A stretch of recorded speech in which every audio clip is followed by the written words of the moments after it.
Bienvenido al podcast Lecciones en Amor Divino.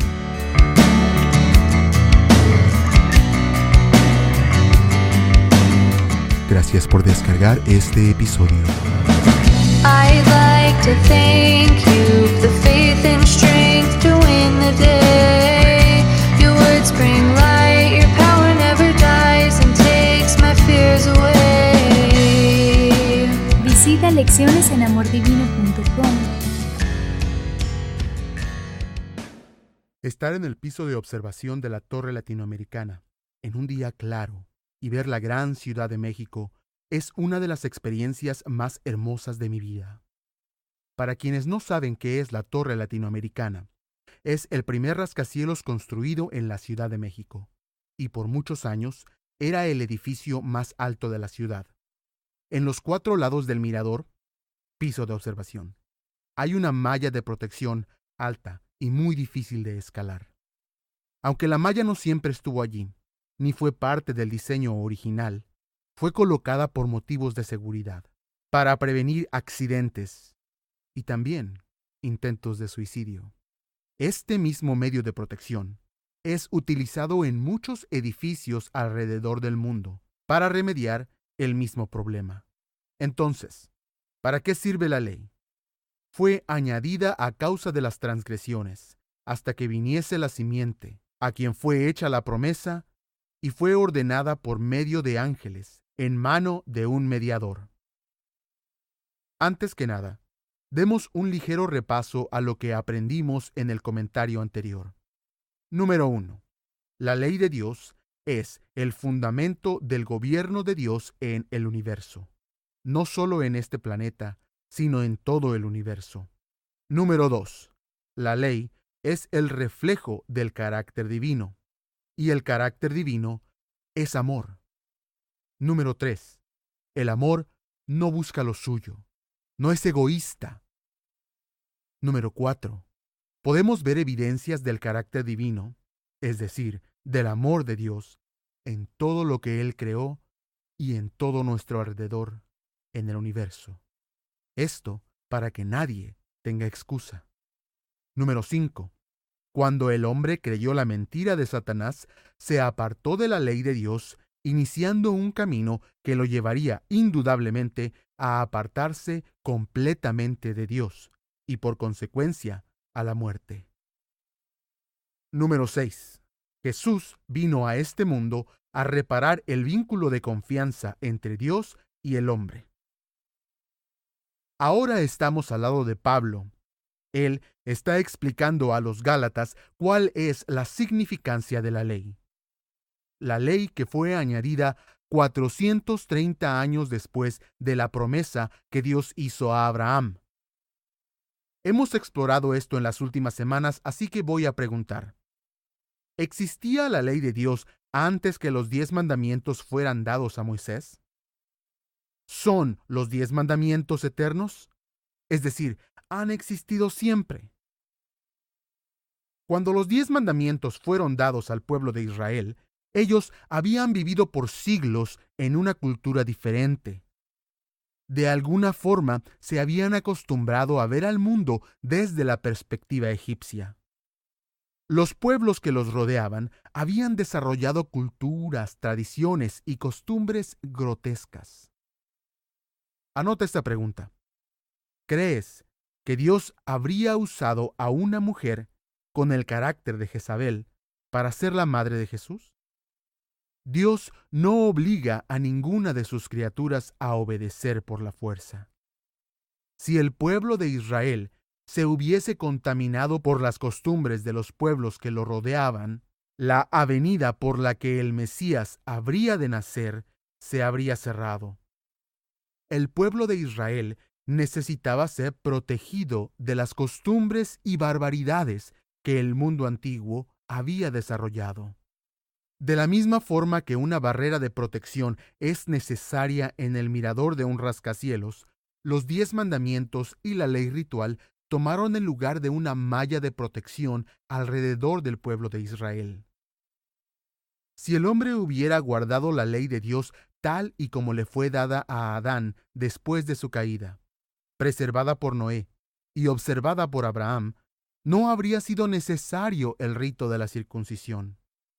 Y si los descendientes de Abraham hubiesen guardado el pacto, del cual la circuncisión era una señal, jamás habrían sido inducidos a la idolatría, ni habría sido necesario que sufrieran una vida de esclavitud en Egipto.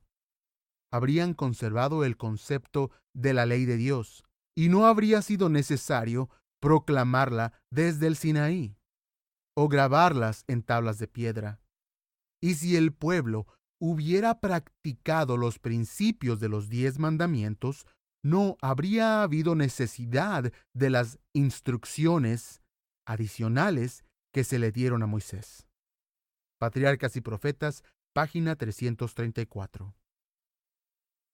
Los principios en que los 10 mandamientos están basados son los principios eternos de la ley de Dios, y es precisamente por eso que Levítico 18:15 dice lo siguiente: Por tanto, guardaréis mis estatutos y mis ordenanzas, los cuales, haciendo el hombre, vivirá en ellos. El capítulo 18 de Levítico trata las reglas de conducta sexual dadas al pueblo de Israel. Si lees el capítulo completo, te darás cuenta que estas reglas no son una serie de imposiciones caprichosas dadas al pueblo, sino una serie de medidas diseñadas para garantizar el bienestar físico y mental del individuo. En el episodio anterior hice un comentario acerca del argumento satánico en cuanto a la ley divina.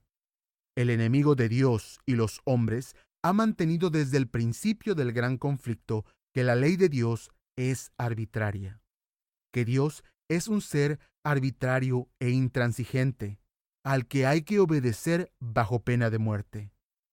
En el pasado, Él mintió a los primeros seres humanos y les convenció de que violar el precepto divino no traería las consecuencias advertidas por Dios, implicando así que la ley de Dios era una ley impuesta, una ley administrada por el capricho de Dios, que no habría consecuencias ligadas a la desobediencia, solo a aquellas que Dios decidiera imponer.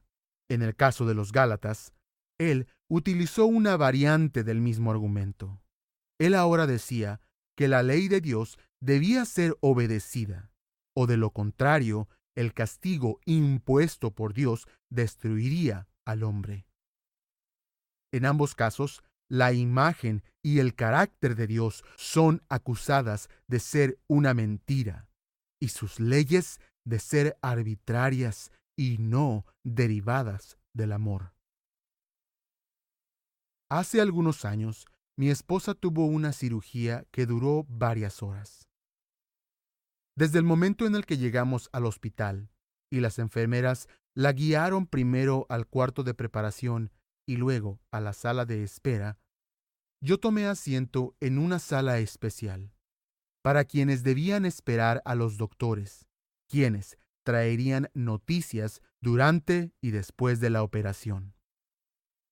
Yo debía permanecer en esa sala de espera, esperando a los doctores para ser informado de los pormenores de la cirugía.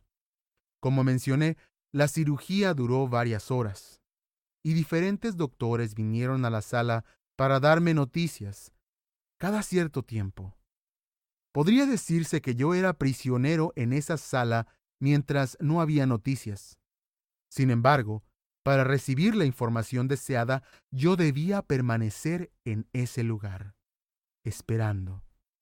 Los 10 mandamientos son como esa sala de espera, manteniéndonos en el lugar donde las noticias serán anunciadas. Como la malla de seguridad alrededor de un rascacielos, que están puestas ahí para nuestro beneficio, tanto mental como físico. Por ejemplo, no tendrás dioses ajenos delante de mí. No te harás imagen ni ninguna semejanza de lo que esté arriba en el cielo, ni abajo en la tierra, ni en las aguas debajo de la tierra. No te inclinarás a ellas, ni las honrarás, porque yo soy Jehová tu Dios, fuerte, celoso, que visito la maldad de los padres sobre los hijos hasta la tercera y cuarta generación de los que me aborrecen, y hago misericordia a millares, a los que me aman y guardan mis mandamientos. No tomarás el nombre de Jehová tu Dios en vano, porque no dará por inocente Jehová al que tome su nombre en vano. No hace falta ser un erudito para darse cuenta que el hombre hace y se convierte en eso que adora. Cuando admiras a alguien en particular, te vuelves cada día más y más igual a ese quien admiras. Es por eso que los hijos imitan las acciones de los padres. Es por eso que los adolescentes usan playeras con logotipos de sus grupos favoritos o del equipo del fútbol del que son fanáticos. Es por eso que se cortan el cabello de forma estrafalaria.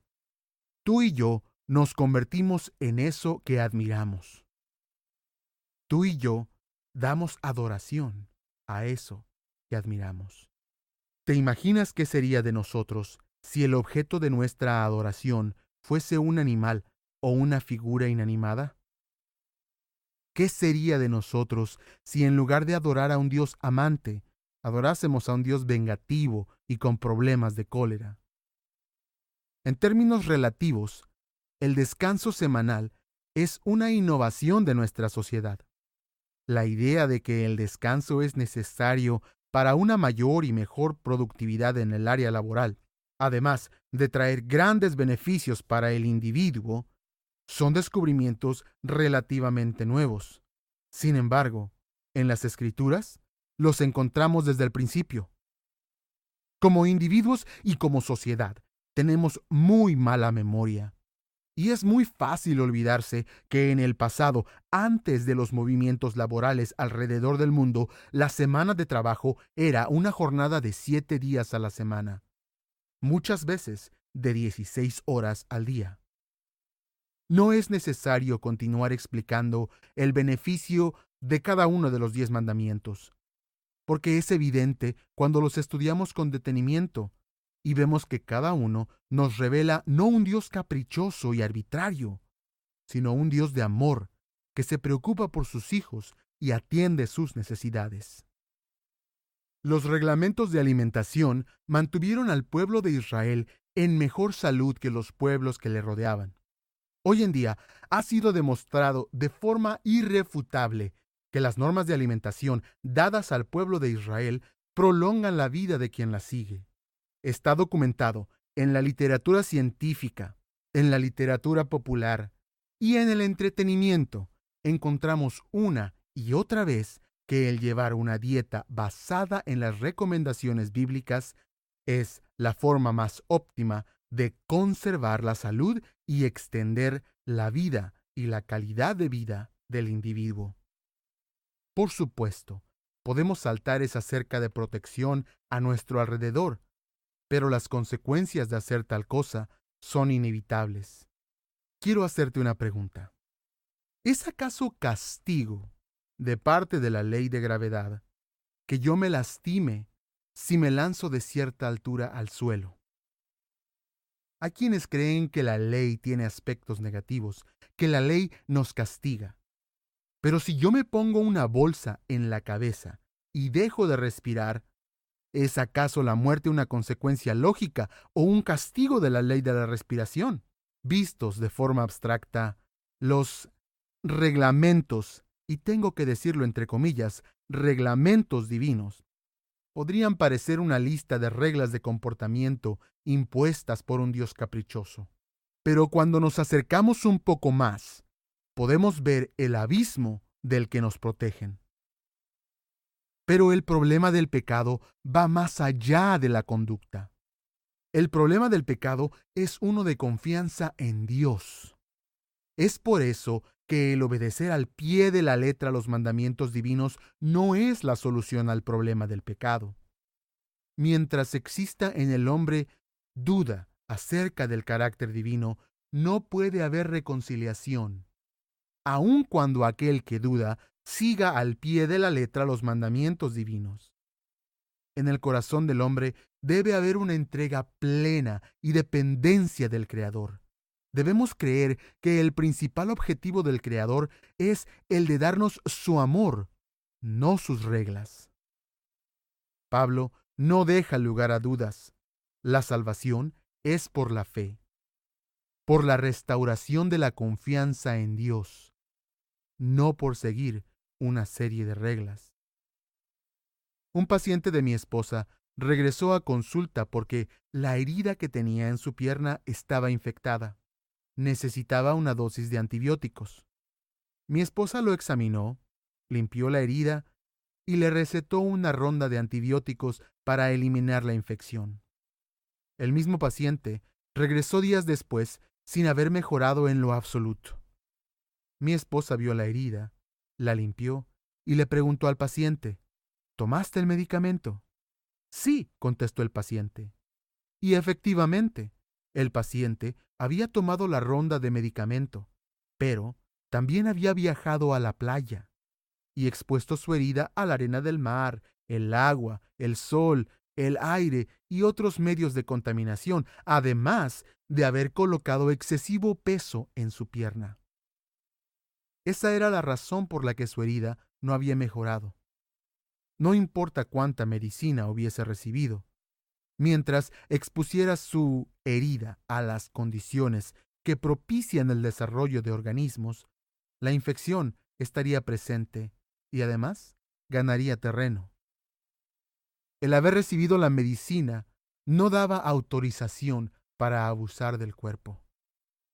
De igual manera, los principios de los 10 mandamientos no dejan de tener validez.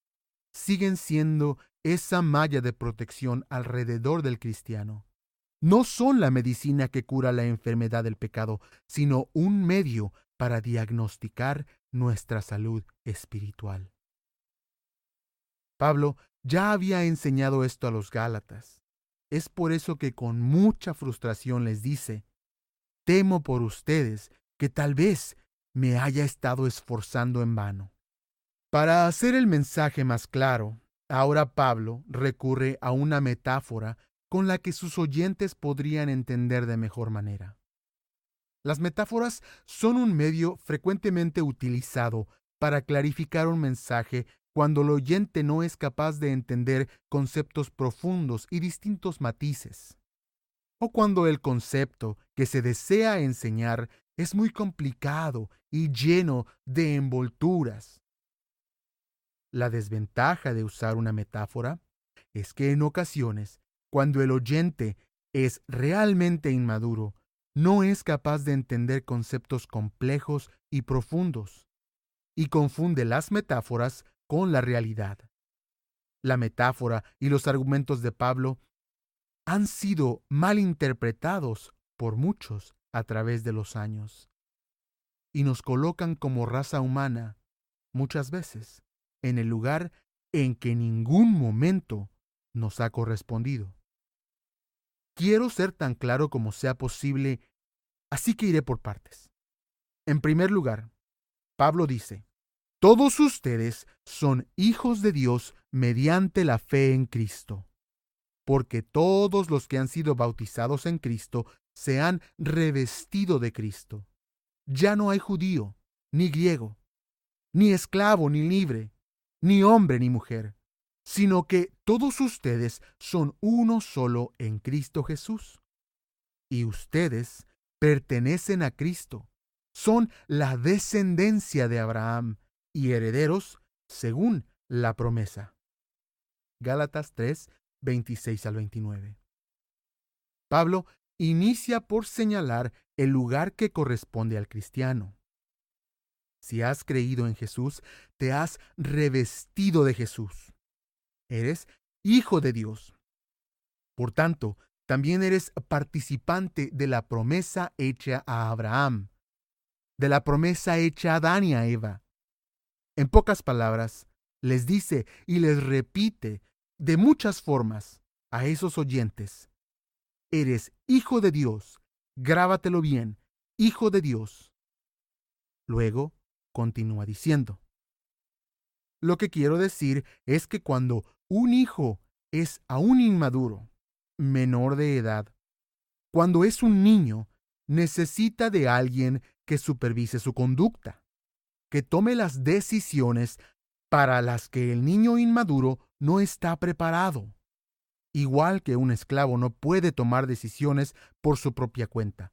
Pablo no está diciendo a sus oyentes que son esclavos. No. Él está haciendo una comparación con el propósito de ilustrar la incapacidad de un menor, de un niño, de alguien inmaduro para tomar decisiones y regular su conducta. De la misma forma que un esclavo no es dueño de sus acciones, sino debe obedecer, repito, Pablo está comparando con el motivo de ilustrar. Luego, continúa diciendo, de igual forma, mientras éramos como niños, éramos inmaduros e incapaces de resistir nuestras tendencias e impulsos egoístas.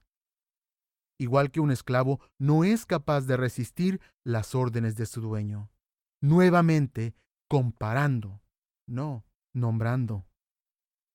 El problema que hoy en día aqueja a la cristiandad es que, en lugar de leer lo que Pablo quiere ilustrar, creemos que él nos está llamando esclavos. El complejo de inferioridad que el miedo promueve en el ser humano lo hace verse a sí mismo como indigno. Este sentimiento es usado por el enemigo para clavar una cuña que agranda la distancia entre Dios y el hombre. De igual forma que en el Edén, este mismo sentimiento llevó a Adán y a Eva a coser hojas de higuera y a hacerse ropa para que cubrieran sus acciones y esconderse. Pero la respuesta de Dios es clara. Tú eres un hijo mío. ¿Quién te ha dicho que estabas desnudo? No había sido Dios que señalaba la condición del ser humano. Al contrario, vemos en las palabras de Dios un sentimiento de cariño, de amor, de ternura. Pablo dice a los Gálatas, antes de iniciar la metáfora, que ellos son hijos de Dios, que están revestidos de Cristo, que están en el lugar que les corresponde, al lado de Dios. Que tu lugar y el mío es al lado de nuestro Creador. Que Él diseñó este mundo para ti y para mí, y que quiere restaurarlo para ti y para mí, y para que vivamos con Él por siempre, por la eternidad. Tú y yo somos hijos de Dios, somos herederos de la eternidad, al lado de nuestro Padre. Pablo jamás dice que eres o que fuiste un esclavo. Pablo, en cambio, dijo que eres hijo de Dios. Porque cuando era el tiempo apropiado, Dios envió a su Hijo, quien nació de una mujer, parte de la raza humana e infectada por el pecado. Él nació siendo un niñito humano, con el cuerpo alterado y deteriorado por la enfermedad del pecado que nos aqueja, con el fin de limpiar, purgar y purificar la infección de miedo y egoísmo que nos llevaría indudablemente a la muerte, porque así lo había diagnosticado la herramienta dada por Dios, su ley escrita en tablas de piedra, para que así podamos recibir las bendiciones que pertenecen a los hijos e hijas de Dios, porque somos sus hijos. Dios envió el Espíritu de su Hijo a nuestros corazones para restaurar nuestro carácter y genuinamente podamos clamar, Papito, Padre, amado papá.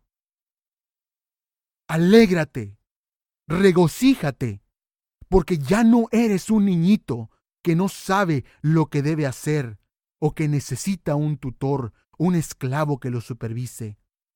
Ya has crecido. Ya puedes tomar posesión del lugar que te pertenece, el lugar reservado para ti desde antes de la fundación del mundo, tu lugar al lado del que te amó aún antes de que existieras. He oído muchas veces la pregunta, ¿por qué Dios tuvo que hacerse hombre y habitar entre nosotros? Y la respuesta que usualmente es dada suena algo así. Jesús tenía que calificar legalmente para pagar la deuda de la humanidad. La forma más sencilla que he encontrado para explicar es la siguiente. En el Edén, la raza humana perdió la confianza en su Creador. Como he mencionado con anterioridad, el problema es uno de confianza en Dios, no un problema legal. Ahora, haré uso de una ilustración para desenredar este asunto. Miguel era un doctor que pertenecía a la agrupación Médicos Sin Fronteras. En el primer viaje que realizó, Miguel fue enviado a una remota porción de la sabana africana. Había aldeas y tribus que jamás habían tenido contacto con nadie de la cultura occidental. Una mañana, Miguel y otros doctores decidieron viajar a un lugar donde nadie antes había ido, una pequeña aldea en medio de la nada. Cuando estaban a punto de llegar, se encontraron con un grupo de niños que vivía en aquella aldea. Al ver a los médicos, los niños corrieron asustados porque jamás habían visto una caravana médica occidental. Todos, excepto uno, que apenas podía caminar y que se quejaba con dolor en el estómago. El dolor era tan intenso que el niño cayó al suelo y los doctores corrieron en su ayuda. Miguel tomó la temperatura del niño y descubrió que tenía una fiebre muy alta. Miguel no hablaba el mismo idioma y, de hecho, ninguno de los médicos, enfermeras o guías del grupo había jamás encontrado esta tribu en particular. Era un grupo único. Pero, al considerar los síntomas, la temperatura, la forma en que el niño actuaba, Miguel pudo diagnosticar con certeza que se trataba de apendicitis. Afortunadamente, la caravana contaba con una sala de operaciones portátil y con todo el instrumental requerido para realizar una cirugía de emergencia y salvar la vida del niño. Los demás médicos y enfermeras saltaron en acción y levantaron una tienda en donde se instaló en cuestión de minutos una sala de operaciones, donde Miguel puso al niño. Toda esta conmoción en las afueras de la aldea había atraído de nuevo al grupo de niños que regresaban poco a poco y con cautela para ver qué estaba sucediendo, qué era lo que este grupo de extraños forasteros estaba haciendo a su amigo.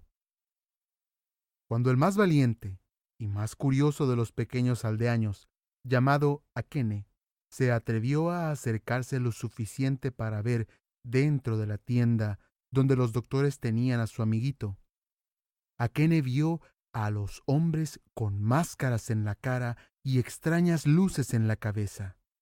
Vio también a una mujer poner algo sobre la cara de su amigo que se retorcía de dolor. Akene, aterrorizado, también observó cuando los extraños hombres, usando un cuchillo, abrieron el estómago de su amiguito y comenzaron a mover y remover las entrañas de su amigo. Akene no pudo aguantar más. Lleno de terror, corrió a sus compañeros. Gritaba que aquellos extraños forasteros estaban descuartizando a su amigo y que tal vez ellos eran los próximos en ser sacrificados. El grupo de niños corrió hacia la aldea, alborotando a todos los habitantes.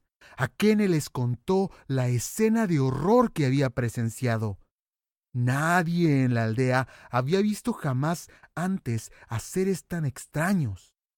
Nadie había oído jamás la lengua diabólica que los forasteros hablaban. Seguramente se trataba de demonios que venían a apoderarse de toda la aldea. Los guerreros comenzaron a hacer preparaciones para la defensa de sus casas y familias. Los ancianos comenzaron a hablar entre ellos para decidir cuál sería su primera maniobra de ataque. Si tan solo algún miembro de aquella tribu pudiese entender lo que estaba pasando en aquella tienda, en las afueras de la aldea. Si tan solo uno de los que estaban en aquella tienda pudiera entender y comunicar a los aldeanos lo que realmente estaba sucediendo. Adán había perdido la confianza en su Creador.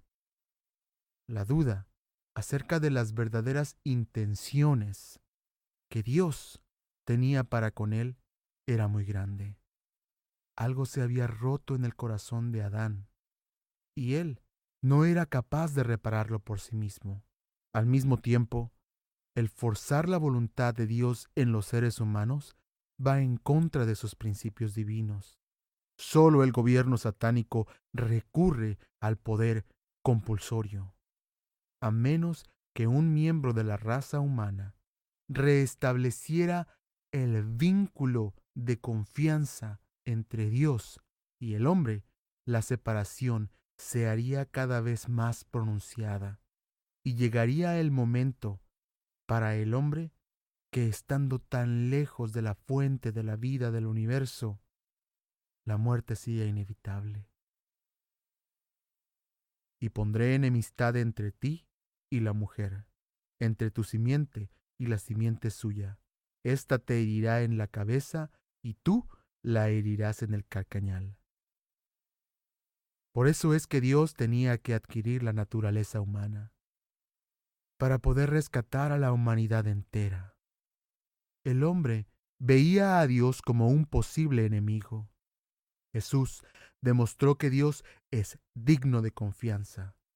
Jesús es la verdad que destruye la mentira de Satanás. Y conoceréis la verdad y os hará libres. Jesús le dijo: yo soy el camino, la verdad y la vida. Nadie viene al Padre sino por mí. ¿Me conocéis? También a mi Padre conoceráis. Y desde ahora le conocéis y le habéis visto. Madura. Ahora puedes entender el plan de salvación. No puedes enterrar tu cabeza en la arena y dar 2 pasos atrás. Eso es lo que Pablo le decía a los Gálatas. Ya no os llamaréis siervos, porque el siervo no sabe lo que su señor hace. Pero yo os he llamado amigos, porque todas las cosas que oí de mi Padre os las he dado a conocer. Queremos saber qué piensas. Envíanos un mensaje a contacto@leccionesenamordivino.com.